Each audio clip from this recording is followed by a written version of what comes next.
ரீசெண்டா big pass Yashika Anand ரசிகர்கள் கூட சோஷியல் மீடியால பேசும்போது அதுல ஒருத்தர் நீங்க யார கல்யாணம் பண்ணிக்க விரும்புறீங்க அப்படின்னு கேட்கும்போது நடிகர் சூர்யாவை தான் நான் கல்யாணம் பண்ணிக்க விரும்புறேன் அப்படின்னு பதில் சொல்ல யாருமே எதிர்பார்க்காத மாதிரி யாஷிகா ஆனந்தே எதிர்பார்த்திருக்க மாட்டாங்க.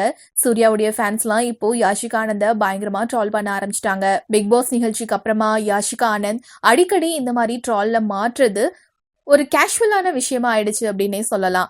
இவங்க சமீபத்துல அவங்களுடைய ரசிகர்கள் கிட்ட பேசும்போது அதுல ஒருத்தர் நீங்க யார திருமணம் பண்ணிக்க விரும்புறீங்க அப்படின்னு கேட்கும்போது அவங்க சூர்யாவை தான் நான் கல்யாணம் பண்ணிக்க விரும்புறேன் அப்படின்னு சொல்லியிருக்காங்க. அண்ட் அதை தொடர்ந்து சூர்யாவுடைய ரசிகர்கள்லாம் சூர்யா ஏற்கனவே கல்யாணமான பர்சன் எப்படி நீங்க அப்படி சொல்லலாம் அப்படின்னு அவங்கள பயங்கரமா திரும்பி கேள்வி கேட்க ஆரம்பிச்சிட்டாங்க. அதுலயும் குறிப்பிட்ட ஒரு பர்சன் நடிகர் சூர்யா கல்யாணமாகி ஏற்கனவே 2 குழந்தைகளுக்கு அப்பாவா இருக்காரு. அவர் எப்படி நீங்க கல்யாணம் பண்ணிக்க முடியும், எப்படி நீங்க அப்படி சொல்லலாம் அப்படின்னு கேள்விகள் எழுப்பினதுக்கு அப்புறமா யாஷிகா ஆனந்த் தொடர்ந்து சூர்யாவுடைய ரசிகர்கள்னால நிறைய கமெண்ட்ஸ்க்கு உள்ளானாங்க. இதை தொடர்ந்து அவங்களுடைய அந்த ஒரு ட்விட்டையும் அவங்க டெலீட் பண்ணியிருக்காங்க.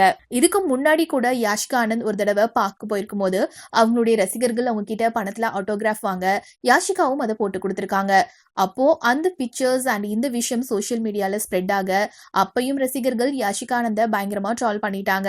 ஒன்லி கவர்னர் மட்டும் தான் பணத்துல சைன் போடணும், ஆனா இவங்க எப்படி சைன் போட்டாங்க, இது எப்படி பண்ணலாம் அப்படின்ற மாதிரியான கேள்விகளும் யாஷிகாவை நோக்கி கேட்கப்பட்டது. இப்படி தொடர்ந்து யாஷிகா ஆனந்த் பயங்கர ஃபெமிலியரான ஒரு ஆக்ட்ரஸா இருந்தாலும் அடிக்கடி இந்த மாதிரியான சர்ச்சைகளையும் ட்ரால்ஸ்லையும் சிக்கிறாங்க. இந்த மாதிரியான நிறைய சினிமா தகவல்கள் தெரிஞ்சுக்க ஃபில்மி ஃபோக்கஸ் சப்ஸ்கிரைப் பண்ணுங்க.